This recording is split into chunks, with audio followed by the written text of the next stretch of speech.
सिंध ज़राई यूनिवर्सिटी टंडोजाम जी IT faculty पारां IT टैलेंट शो जे नाले सां तकरीब कोठाई वई, जंहिंमें IT जे मुख़्तलिफ़ सब्जेक्टनि सां तालुक़ रखंदड़ शागिर्दनि तोड़े शागिर्दियाणियुनि पंहिंजे नयनि तख़लीक़ कयल सॉफ्टवेयरनि ऐं वेबसाइटुनि जी नुमाइश करे ॼाण ॾिनी। तकरीब में उस्तादनि, शागिर्दनि ऐं शागिर्दियाणियुनि समेत IT शोबे सां तालुक़ रखंदड़ निजी कंपनियुनि जे नुमाइंदनि वॾे अंग में शिरकत कई।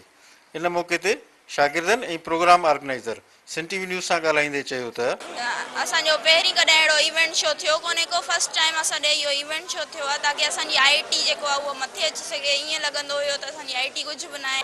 ॾाढो ख़ुशि आहियूं असां जेको आहे सो एॾो इल्मु पिरायो आहे हिन ज़राई यूनिवर्सिटी जे अंदरि ऐं असां ॿाहिरि मुल्कनि में वञूं था उते पंहिंजो टैलेंट थे ॾेखारियूं। एक्चुअली ही असां प्लेटफॉर्म ॾिनो आहे उन्हनि टैलेंटेड स्टूडेंट्स खे जेके पंहिंजा स्किल्स ॾेखारे छॾ। उन्हनि सभिनी ऑर्गेनाइज़ेशन खे उन्हनि में सॉफ्टवेयर हाउसिस अची था वञनि, उन्हनि में ॿिए जेके प्राइवेट ऑर्गेनाइज़ेशन आहिनि उन्हनि खे असांजो हाणे पैरेलल सेशन थींदो। असांजी यूनिवर्सिटी में अहिड़ा टैलेंटेड शोज़ तमामु घटि थी रहिया आहिनि, इन जे करे असां फुल कोशिशि कई थी त IT जेके टैलेंटेड स्टूडेंट्स आहिनि उनखे असां घणे मां घणो मोटिवेट कयूं ऐं उन्हनि जे मतिलबु उन्हनि जी हेल्प करे सघूं जे हू पंहिंजो टैलेंट ॿाहिरि कढी सघनि। तकरीब जे आख़िर में शागिर्दनि झुमिरियूं हणी ख़ूब मज़ो पिणु माणियो। कैमरामैन शौकत पामर सां गॾु औरंगज़ेब भुट्टो, सिंध TV न्यूज़ टंडोजाम।